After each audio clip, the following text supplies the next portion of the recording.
સ્થાનિક સ્વરાજ્યની ચૂંટણી માટે ભાજપે તૈયારીઓ તેજ કરી છે। ભાજપ ઉત્તર ઝોન પદાધિકારીઓની એક બેઠક યોજવામાં આવી હતી। ભાજપના પ્રદેશ પ્રમુખ જગદીશ વિશ્વકર્માની ઉપસ્થિતિમાં બેઠક યોજવામાં આવી હતી। સંગઠન મહામંત્રી રત્નાકરજી આ બેઠકમાં ઉપસ્થિત રહ્યા।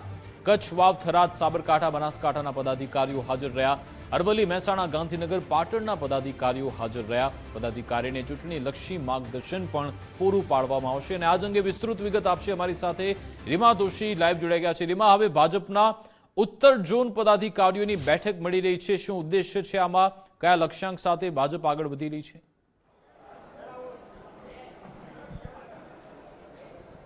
ચોક્કસથી ખાસ તો જો વાત કરીએ તો જે રીતે થોડીક જ વારની અંદર સત્તાવાર રીતે ચૂંટણીઓ જાહેર થવાની છે સ્થાનિક સ્વરાજ્યની, ત્યારે તે ચૂંટણી પહેલાં જો વાત કરીએ તો ભારતીય જનતા પાર્ટીએ ચૂંટણીલક્ષી કવાયત છે તે તેજ કરી છે। ઉત્તર ઝોનની તમામ જિલ્લાઓની જો વાત કરવામાં આવે તો વાવ, થરાદ હોય, બનાસકાંઠા હોય, અરવલ્લી, મહેસાણા, પાટણ, મોડાસા, ગાંધીનગર કે પછી અમદાવાદ, આ તમામ જિલ્લાઓને લઈને જે હોદ્દેદારો છે તેમની સાથે આ બેઠક છે તે ખાસ યોજવામાં આવી છે। તેમાં શહેર પ્રમુખ હોય, ધારાસભ્ય હોય, પૂર્વ મંત્રીઓ હોય કે હયાત મંત્રી, તમામ આ બેઠકની અંદર ઉપસ્થિત છે। ખાસ તો જો આ બેઠકની જો વાત કરીએ તો જ્યારે ચૂંટણીઓ જાહેર થવાની છે તો ઉત્તર ગુજરાતની પણ જો વાત કરવામાં આવે તો ઉત્તર ગુજરાતમાં પણ મહત્તમ રીતે જિલ્લા પંચાયત હોય, તાલુકા પંચાયત હોય કે મહાનગરપાલિકા હોય કે નગરપાલિકામાં પણ ભારતીય જનતા પાર્ટીનો ભગવો લહેરાય તેને જ લક્ષીને આ સંપૂર્ણ બેઠક છે તેનું આયોજન કરવામાં આવ્યું છે। ઉત્તર ઝોનની આ બેઠક છે, આ અગાઉ દક્ષિણ ઝોનની બેઠક છે તે સુરત ખાતે મળી ચૂકી હતી, પરંતુ આ બેઠક ખૂબ જ મહત્વપૂર્ણ કહી શકાય।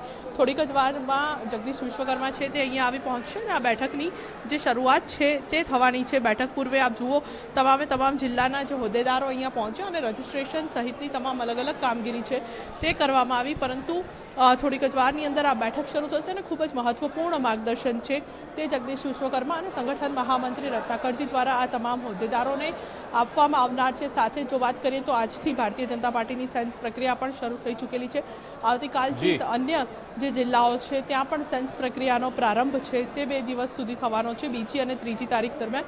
એટલે ખૂબ જ મહત્વપૂર્ણ આ બેઠક છે તે માનવામાં આવી રહી છે। સેન્સ પ્રક્રિયાઓ હોય કે ઉમેદવારોની પસંદગી તે તમામને લઈને ચૂંટણીલક્ષી માર્ગદર્શન છે તે આ બેઠકની અંદર આપવામાં આવશે। જી બિલકુલ, આભાર તમામ જાણકારી આપવા બદલ।